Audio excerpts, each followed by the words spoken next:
Good afternoon. Thank you for joining us. My name is Rachell Westby, and we're going to be talking about eye gaze evaluations today. And to start off, I want to know a little bit about you, so I'll introduce myself. I am a speech-language pathologist, and I've been working with this field for 12 years and specializing in eye gaze evaluations for the last 5 years with pediatric and adult AAC evaluations. So to find out a little bit more about you, will you tell me what your primary role is?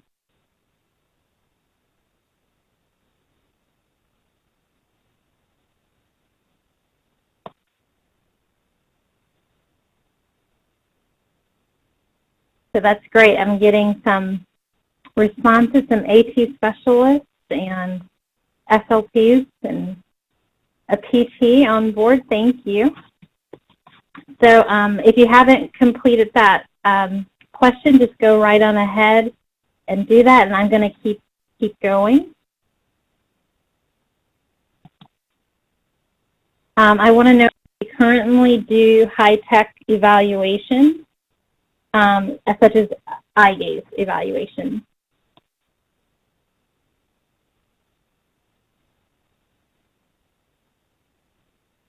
Good. We have OTs here as well, so great.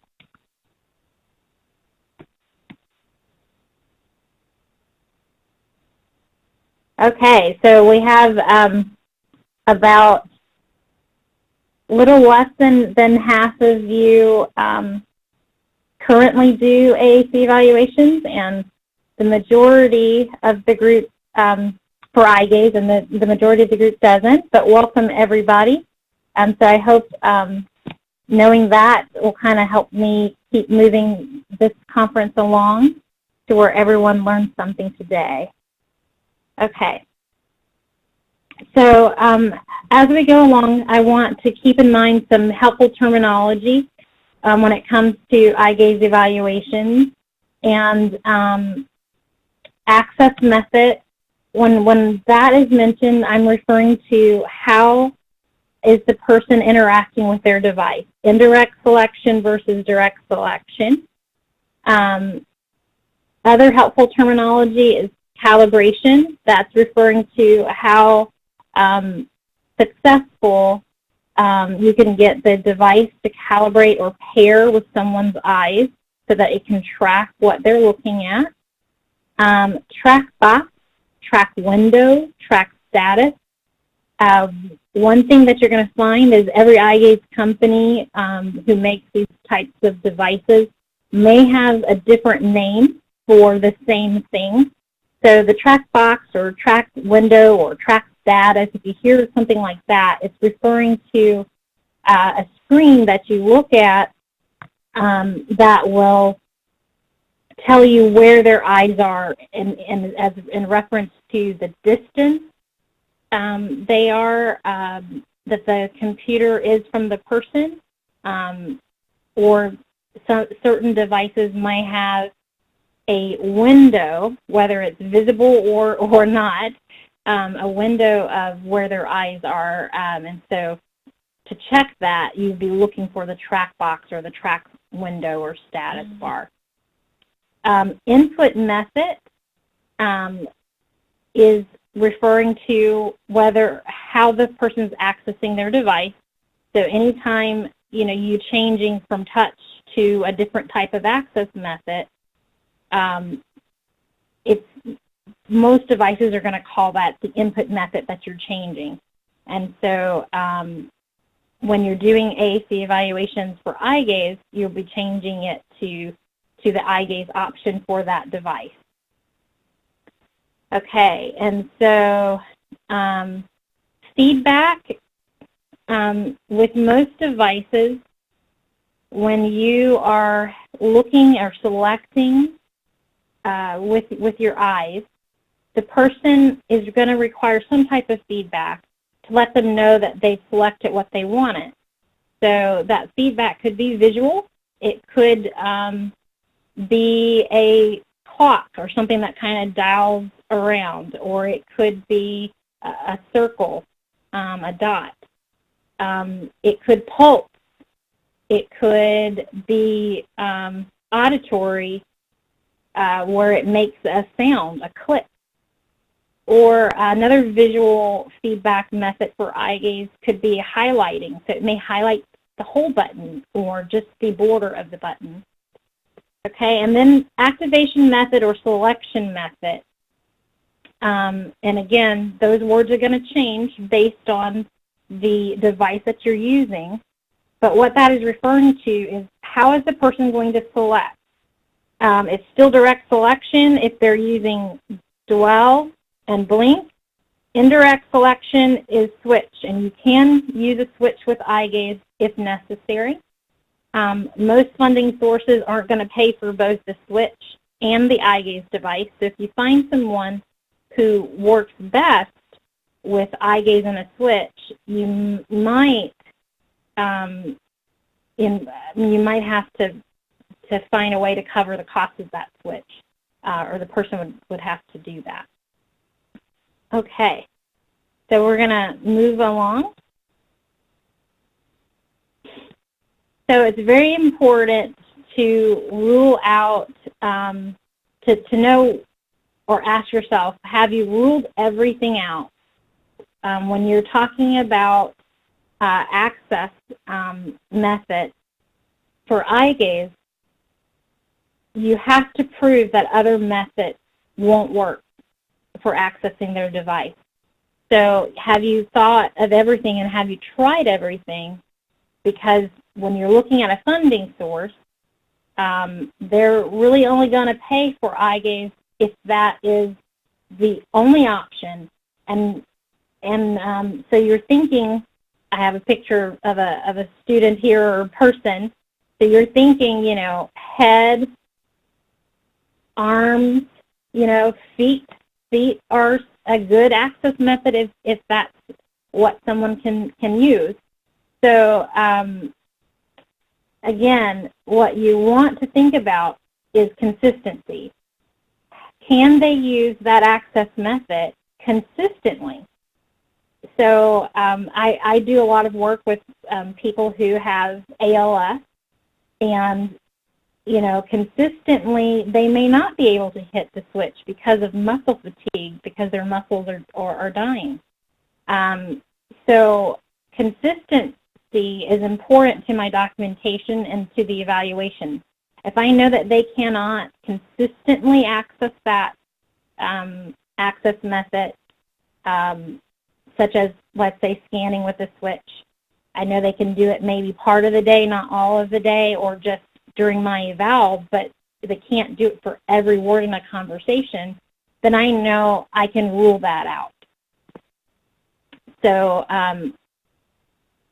make sure before you go on to eye gaze that you've thought through the other access methods, other points on their body, not just touch, and rule things out to gear yourself up to get ready for your eye gaze evaluation.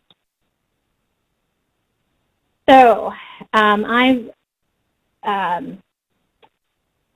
evaluated both literate adults and adults with cognitive issues.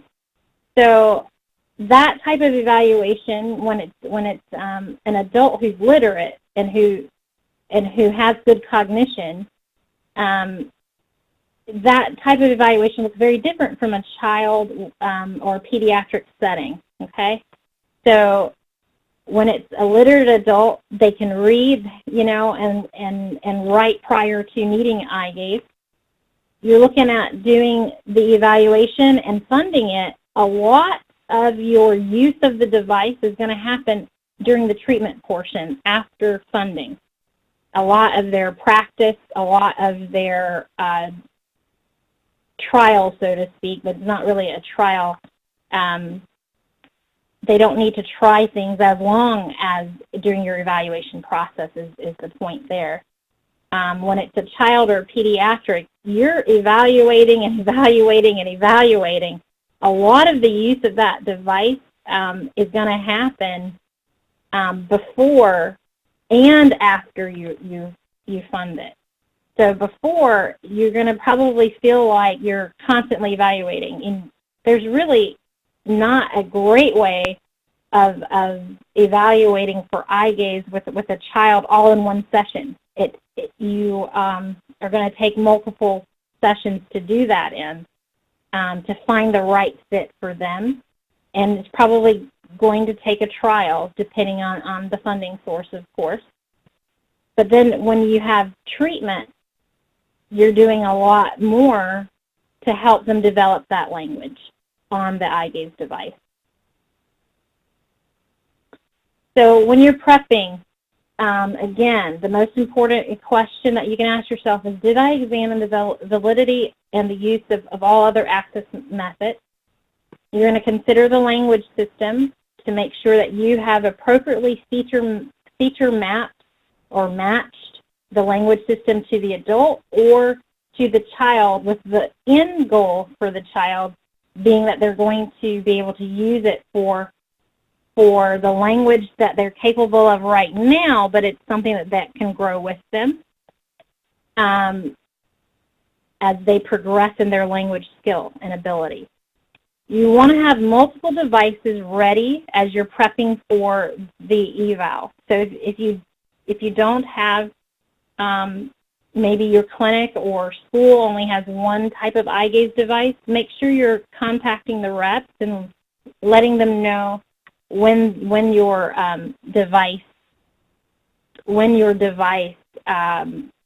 that device is needed, because you do need to rule out or try different devices. So there's one question that came in that I'll go ahead and address. And the question was, are there specific language systems that are better than others for children using eye gaze? And the answer really is that you're going to use the same method that you would with your other AAC evaluations in determining the language. The only difference is with their eyes. So there really isn't one language system that's better over another, but it's going to be based on what the child can understand. And we're definitely going to go delve into that just a little bit more a little bit later during the slides. And then another question is, would the speed of activation also count for qualifying for eye gaze versus another access method for funding? So the answer to that question, if the person is faster and more effective and efficient in their communicating with eye gaze over another method, then yes, you can use that for ruling in or out an access method. But your documentation must be consistent and very well documented. So you can time them. You know, well, it took this person 10 minutes to get, one sentence out with scanning, but it took them 3 minutes to do that with eye gaze. So, if you feel like timing is an issue, then definitely make sure your documentation reflects that. So, very good questions. Please keep them coming. So make sure you have your multiple devices ready. And when it's a child and young adult, you're going to need more prep because it's going to take multiple sessions. When it's a literate adult with like a progressive disorder, sometimes the evaluation is going to be a really fast process. You're wanting to really pick out a language system that they can navigate, which they're going to be involved in the decision to that. Really, when it's a literate cognitive adult, you're just trying to see what device do they calibrate best to, and then they kind of get to help you choose the appropriate language system for them, because you're not really figuring out how best they can communicate. It's really going to be at that point, what's the easiest system for them to navigate language-wise.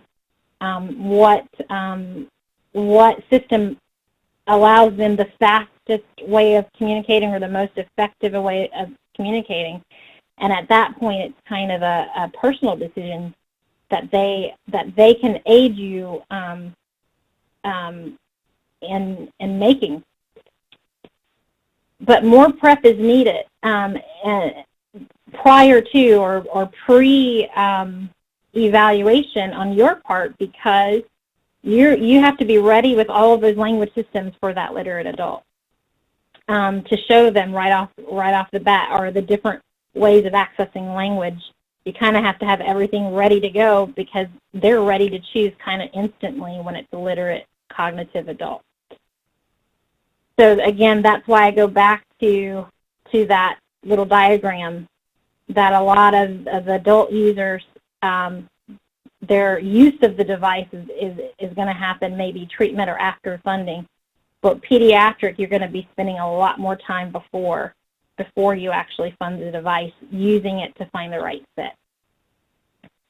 So with the equipment, you have to know the tools on your tool belt, okay? That means every device is going to have different features and different tools, and you want to make sure you're familiar with them. Or if it's a device that you're borrowing, you might want the rep to be there on a day that you're doing the evaluation. So use your local area rep. Sometimes people might be hesitant to use them because they might feel that they try and pressure you. That's not their role, and so never feel pressured, but don't feel that you can't use them. Find out what their loaner programs are. If Dynavox used to have the Dream program, I know that now Tobii Dynavox together call that something else, but I believe you can still get a device for about 2 weeks. So your reps can be your friends, especially during the evaluation process. Know your state and nonprofit associations for AAC devices, and know how you can borrow equipment through them. Every state is kind of different, but see if your state has one that you can borrow equipment. Test all equipment prior to evaluation. You know, we always say we call it the ghost in the machine. Even sometimes when you test it beforehand, you'll still get some issues during the evaluation.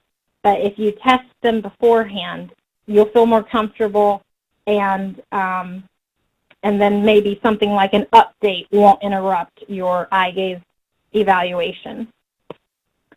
So for screeners and tools, you need to know, does the device have a built-in screener or tool that's available for evaluation?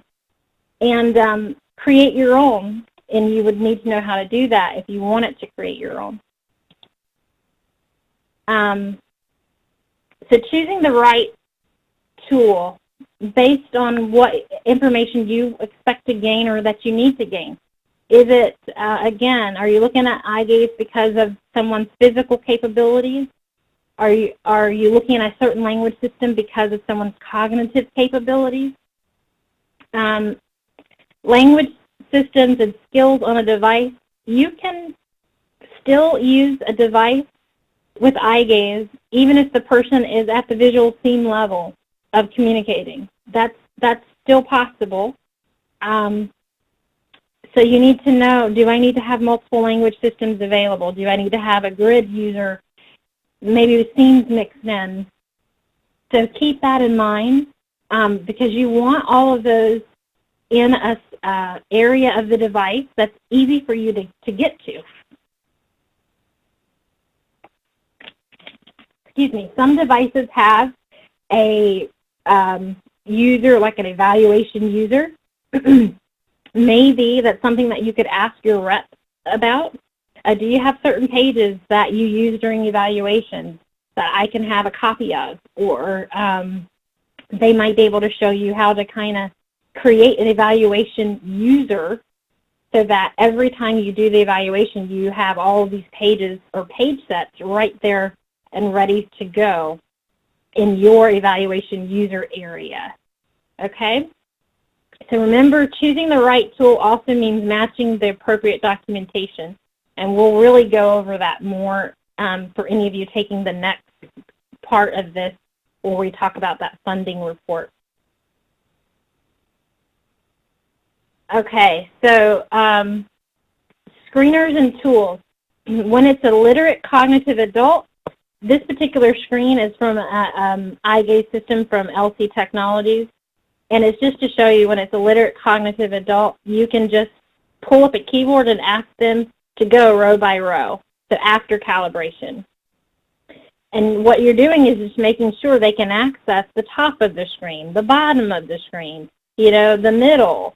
So you're just kind of making sure that after calibration, they're able to access different points on the screen. And so that makes, you know, the evaluation for a literate cognitive adult really simple. It's going to be different and more involved with pediatric users. I see a hand raised, so if you have a question, please go ahead and chat to ask, and we'll definitely get to you. So for calibration,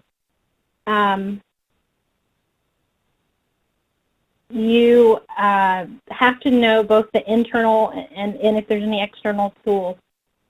You have to ask yourself, how do I troubleshoot? So get familiar with the device. The example that I'm giving in this presentation is with a Tobii Dynavox device. One of the internal tools is resizing the calibration window. So, and we'll talk about that in the next, there's going to be a few slides where I show that. You have to be able to know how to make adjustments in the number of points, the calibration points. Calibration usually, for those who haven't seen it, on every device, calibration takes you through dots on a screen. So maybe the screen is a blank color like gray or black or what have you, and then there's a dot, and you can set auditory sounds to that dot. You can change the size, the shape, the color of that dot, but the dot is going to move across the screen, and you're asking the person to follow the dot with their eyes, okay? And so we'll take a look at the next slide. So you'll see, and again, this example is with LC Technologies, a photo from them. You'll see the positioning of this particular person. You would have to know the best positioning per device. So a person trying out a Tobii Dynavox device, and depending on, you know, whether they're in a power wheelchair or a manual chair, their positioning might look slightly different than this. If you're evaluating adults and they're bedridden, the positioning is going to look different. But with calibration, they're following a dot across the screen. So we'll go back. Again, one example of troubleshooting is resizing the calibration window. So just to show you what that is with Tobii Dynavox, once you calibrate, certain devices will either give you a color score, or they'll just say, yes, this person calibrated well, or they might ask you to recalibrate. With Tobii Dynavox, they give you a green, a yellow, and a red. Red, you can still use the device, it's just not as accurate, so you want green or yellow. Let's pretend, though, that the person did not get green, even though you see it. Let's just pretend that this whole row here, they could not get this part of the screen, okay, on both eyes. Gone. They couldn't get that for you. So what you can do is resize the calibration window, and that means you're taking the screen and you're sliding it all the way over for it to miss the point that that the person could not get. And so what you're basically doing is telling the computer to only calibrate in this portion of the screen. And once the person does that, it automatically applies this calibration, what they were able to do over here. It'll apply it to the whole screen as they're using it.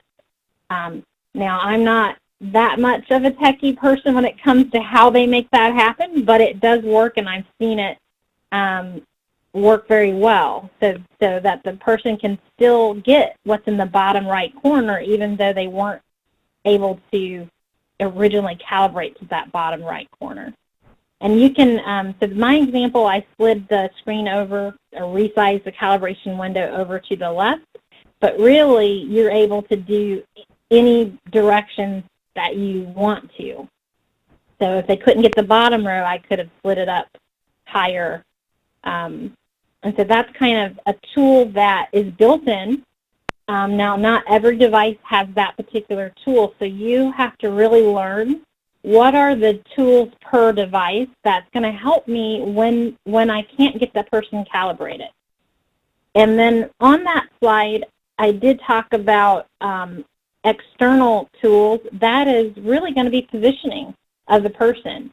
If they're not in the right position, if maybe there's a glare, if they're wearing glasses, there could be a glare on the screen from the light and the glasses, so you might have to dim the lighting around you in the room to reduce that glare.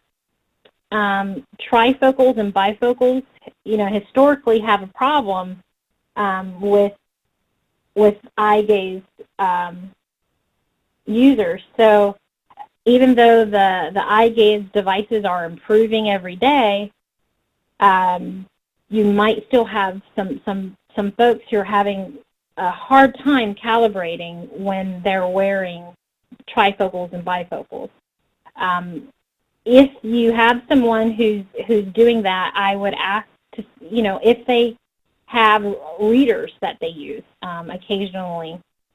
And then we've had some who've even had to go in and change their prescription to get something that will work with eye gaze. So now, if it's a child that you're evaluating, I just love this picture. Again, this one's from LC Technologies again. You're not going to be asking the child to follow the dot because when you're working with a medically complex child, a lot of times you might be wanting to try eye gaze because nothing else has worked in the past, and you really don't know what cognitive level they're going to be at. So internal tools, you really do have to change those internal tools, such as maybe you want that dot to be a character. Maybe you want the dot to be attention grabbing or noise grabbing. Maybe it could be a cartoon character or something like that. So you want to know what's going to capture their attention. And so earlier I mentioned that you might have to create some of your own tools when you're doing evaluations, and I want to know, has anyone used or seen the Evaluation Genie app when you're doing a regular AAC evaluation? Has anyone used that before? So some are familiar with it. I think later on this summer I am going to do another webinar about AAC evaluations that aren't eye gaze, and I'll go over that. But here are some screenshots from that app. And so it's a great screener or tool for someone who can use touch, and you're asking them to find, like in this first one, find the balloon or find the shoes, and then it goes up and gets into higher levels of language. And this is very crude to explain. There's a lot more to that app than what I'm showing, but it's really easy to design something like this on an eye gaze device if you need to do that. And that's kind of what we used to have to do before they came out with all of these new tools that they have today. So If you have access to the tools that I'm about to show you, I would go with the pre-made tools. But if you don't have access to what I'm about to show you, then just keep in mind that you can always create things like this. Get a picture of you know, a family member, especially if it's someone, a child or a pediatric person that you're working with, and you don't know where they are cognitively. You do want real life things from their environment too, not just picture symbols. So keep that in mind. So we're going to go over some tools that are already on the market that you can get on your evaluating devices, or that maybe you can borrow from the rep if you don't have the funding to get them on your devices.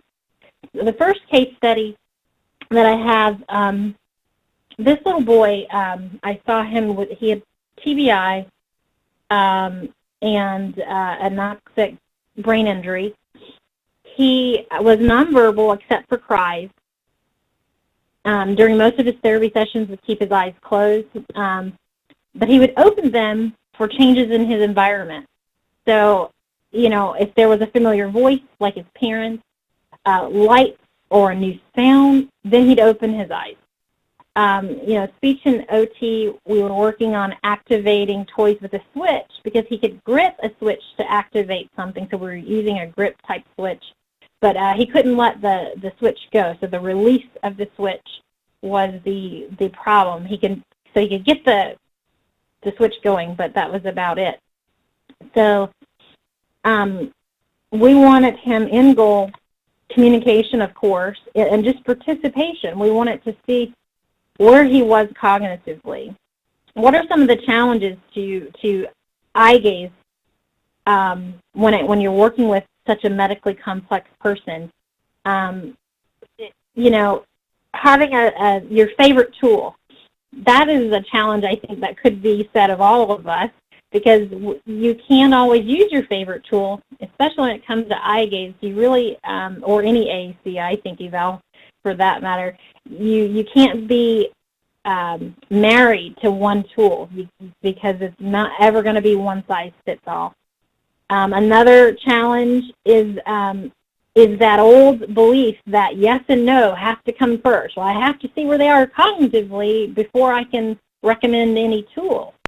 And another challenge that you have to combat, or we had to combat, is that because he was deemed poor cognition or no cognition, the initial response is, well, he won't ever get an eye gaze device.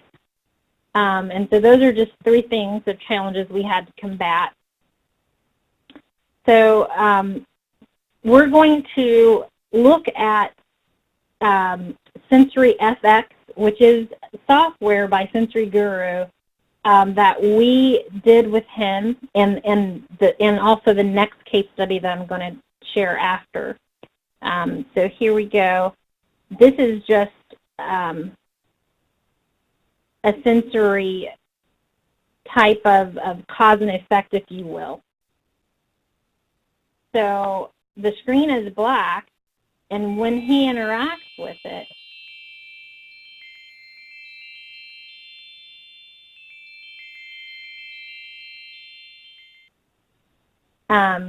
he can make it go, and so wherever he looks, kind of that light and movement would happen on the screen. So first we have to just get his attention to be able to participate. And here's another example of that. I'm not sure if there's any volume with this because I'm not hearing any volume.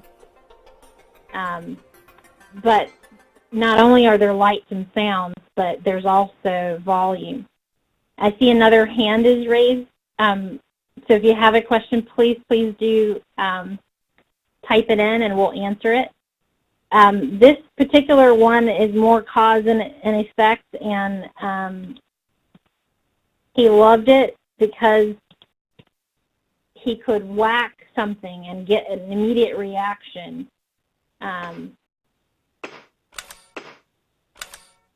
So he really enjoyed things like that. So if you haven't ever seen the Sensory FX software, please take a look at it.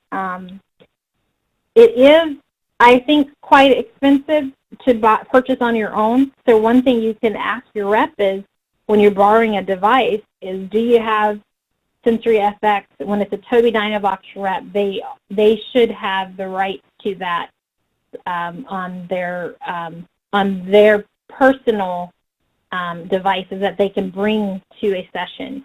So you can always try that. So for our guy,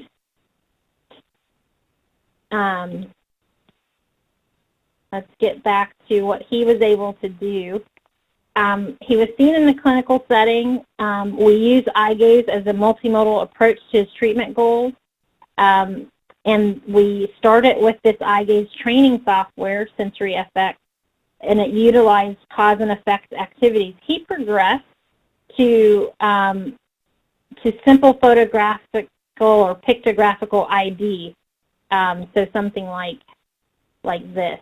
So he progressed to find the or a memory grid. So we did this to also do turn taking with him, which he was able to do.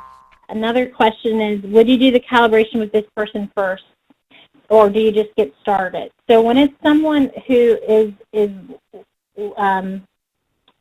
as cognitively low as he was, we couldn't do the calibration first because we didn't know if he could follow directions. So we had to start with the sensory games first, and then go from there. So then later he would be eligible for calibration because we can really get to see where he was later or what he could do. Okay, so I'm going to give another example. Hold on.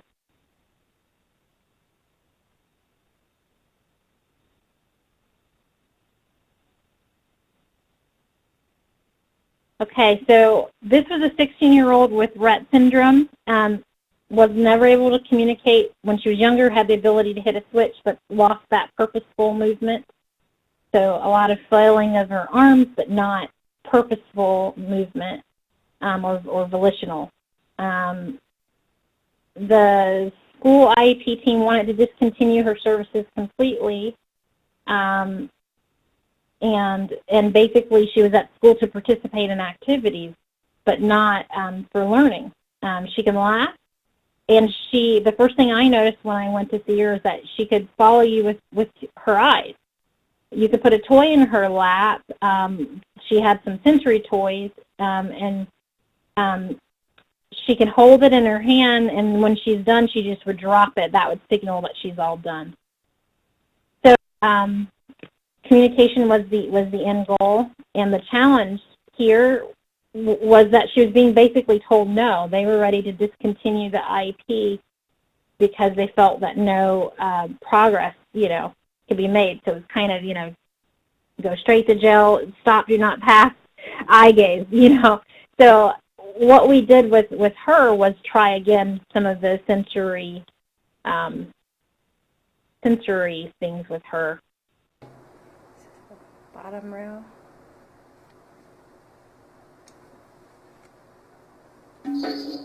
No? Top row? Ooh, now you got some tunes going. Now you got to add to the music. Yep. Keep going. I want to hear. And again, I'm not sure if you're able to. Wow. I'm not hearing the audio. But what she's doing here is just an interaction type of. Each square makes a different sound. The audio plays, Rachell. Thank you. So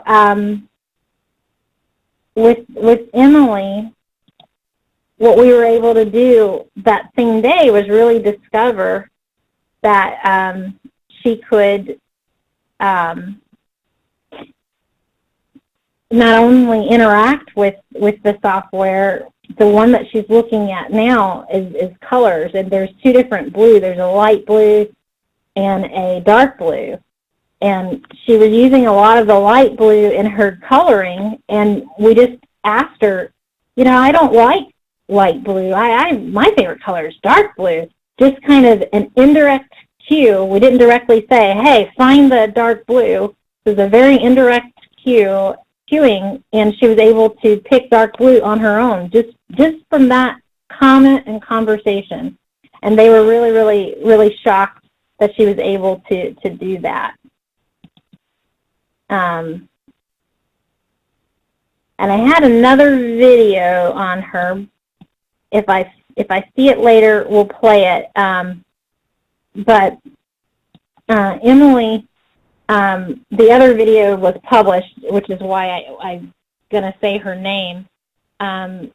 Again, eye gaze we couldn't start off with communication because we just didn't know where she was. But once we determined that she was following an indirect comment in a conversation, we then moved forward with looking at more language.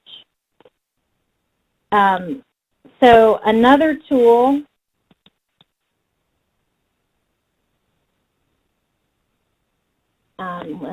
is the Tobii Gaze Viewer, Tobii Dynavox Gaze Viewer. So let's see this video. Tobii Dynavox representative for most of South Carolina and Savannah, Georgia. Today I'm doing a little recording of the Gaze Viewer software that's available on the iSeries devices and the Tobii iMobile system. What we're using here is the i15 with Gaze Viewer, and my wife has graciously decided to help me out with this. So it'll be her eyes that will be looking at the screen. But a lot of y'all have asked about what is Gaze Viewer, how does it work, and it's basically a way to record and track what an individual looks at, so you can also check what their cognitive abilities are. Okay, so we're going to go ahead and get started. You'll hear me asking Anna, my wife, questions, and she will be looking at it on the screen, and the device will be recording. All right, so Anna, where is the cow in this picture? Great. How about the horse? All right, and a barn. Okay, and a mountain. All right, and what about a rooster? Great. And which item is blue? All right, what about something that's red? Something green? And where does rain come from? All right, and what vehicle do we plant crops with? Okay, and where do we store the crops? Good. Okay, and so I'm going to pause that video. I think that was enough for you to get the picture or idea of what's happening. With a tool like this, you can put any media on the screen that you want. It could be Sesame Street or Elmo or Dora the Explorer or anything that you want, a home video. Maybe it's their dog. And you can then record. You could either heat map or you can have the actual numbers there, just looking at where are they looking, talking about the video, asking them to look at things. And you're really getting to know when it's someone with low cognition, you're really getting to know exactly what they're seeing without, this is all prior to calibration. If you're unable to calibrate them, at least you can do this. I'm going to go to one more example or case study. Now this is an adult, 20-year-old with, or in his mid-20s with TBI.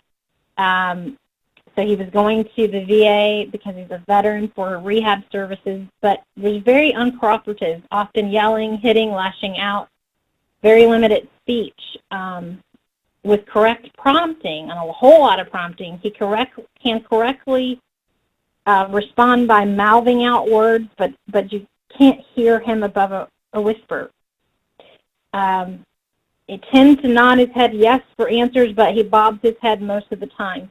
It's a very uncoordinated upper extremity, high tone, and was transported with a manual wheelchair, can sit in a recliner at home, very uncomfortable, and in other seating other than his power wheelchair, but tires very easily, gets very frustrated and irritated often.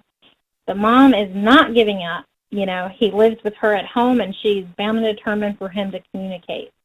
The SLPs involved at the VA determined that he's not appropriate for eye gaze user because of his behavior and inability to consistently answer a yes and no question. So goals want to increase his communication, and also wanted to pique his interest by using environmental controls. So the challenge here was this big one. The VA was thinking, well, he can't answer yes and no. So cognitively, he's not ready for an eye gaze device. Communication only happens, in the clinic is a myth, So if I can't get him doing what I want him to do during the 30-minute to 45-minute session that I can see, then he can't get an eye gaze device. So we have to overcome all of these challenges in order to get him that appropriate evaluation. So the grant that I was working for at the time was Minnesota Technology for Home, and we were actually able to see him in the home. It's important because it was his territory, his timing, his desire. We didn't start with cognitive things or communicating. We started with environmental controls and music because that's what he was really interested in. We trialed 2 eye gaze systems with him. And then here's just a brief video.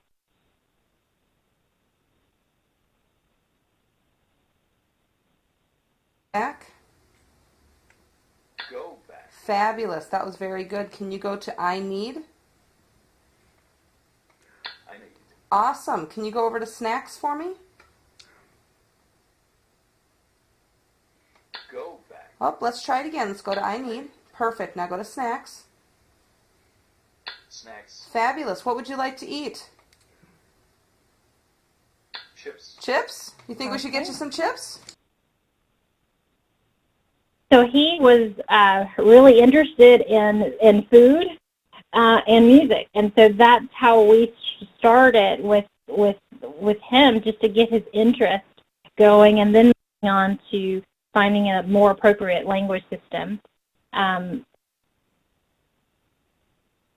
So for him, we spent a lot of time just trying to engage him with the eye gaze device. And so it would have been nice if we had some more of that software at the time. I think he would have probably been engaged a lot sooner if we could have popped in a video and just kind of record what he was looking at.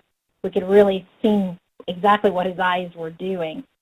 Other evaluation tools, so Sensory FX we looked at, Look to Learn has, and someone asked, have you used that software?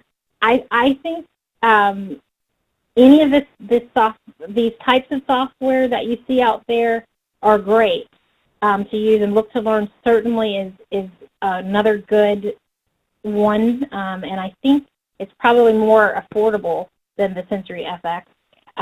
It's sold on AbleNet, or you can go directly to their website, the makers. But anytime you're looking at sensory software for eye gaze, you want to make sure it has an area that's kind of cause and effect, which would be your more sensory, an area that allows the person to explore where they're just doing cause and effect things, an area where they can do direct target, so you can see if I ask them to get something, can they grab it? And what you're looking at too is, okay, they can only grab from the top right corner, or, you know, half of the screen, they're never able to get that half. You know, that's good information for you to have. So it's gains to the person, but for you, you're always looking at access and what on the screen they're able to access. You want to make sure that there's some choice or part of the software that allows you to kind of look at language. So like the Sensory FX, I showed you there was a matching type of game. I was able to pull a lot of language, you know, making sure that the child was understanding. And we were even able to do turn taking, which shows me where he is cognitively. Because a lot of times for eye gaze, for a more medically complex person, if you're unable to test them, you're going to have to give a description in that funding report for the language. And we'll talk about that more if you take the next course on funding. The Tobii Dynavox Eye Gaze Viewer, the one that we just watched the video on where it kind of tracks everything for you, and you can put in your own videos or whatever. Now that is very expensive software. So if you don't have the funding for it, do ask the rep to come in with it if you need it, because I do think it's great. The Look to Learn has the capability of doing some of that, but not to the extent that the Gaze Viewer does. And someone asked how large of a monitor should be used with software or in an eval. So typical eye gaze software or during an eval, you should be looking at a screen, I would say 12 to 15 inches. So if it's a Dynavox, a Tobii Dynavox device, I-Series, you're going to be either the 12-inch or the 15-inch. It's going to be fine for doing your evaluation. If you're looking at PRC, Prinky Romich, you are going to want the 14-inch screen. So 12 to 15 inches, I think, is appropriate for an eye gaze evaluation. If it's someone with a lot of language, really the size of the screen is going to determine what size will the buttons kind of look like on the screen. So typically you don't have an eye gaze user using really, really, really small buttons. If you're thinking of like a Unity page set that's greater than 80, you know, that's probably not going to be where the typical eye gaze user can be comfortable. So you are going to see a little bit larger buttons with eye gaze users. Now you may get someone who's really fast and excels with smaller buttons. So really it's going to depend on the person that you're evaluating. But to start off with, I would keep it in the 10 to 15-inch screen range. So back to reminders of access method versus selection or activation method. Your access method, that's talking about whether you're touch, scanning, eye gaze, joystick, and then your selection method is your activation method, and that's talking about whether the person's going to stare at the stimulus, that's dwell, whether they're going to blink at it to activate it, or whether you're going to need an external switch. And a new question just popped up. I'm going to answer it in just a second. Okay, so language. There's really no different. It should be no different from choosing an appropriate language system when you're using a touch or access method. When you're using touch as your access method. Eye gaze can be done with visual themes. It can be done with photographic symbols or grids, pictographic symbols or grids, text-to-speech keyboard. So it can cover the gamut. You just have to figure out first, you know, are they able to interact with the screen with their eyes? So either you're going to have someone who can calibrate right away, or you're going to need this types of sensory software to determine where things should be placed on the screen and what they're understanding. But once that's determined, you can figure out what's best, whether it's going to be a grid or visual scenes or photographic things, and it's really going to be trial and error.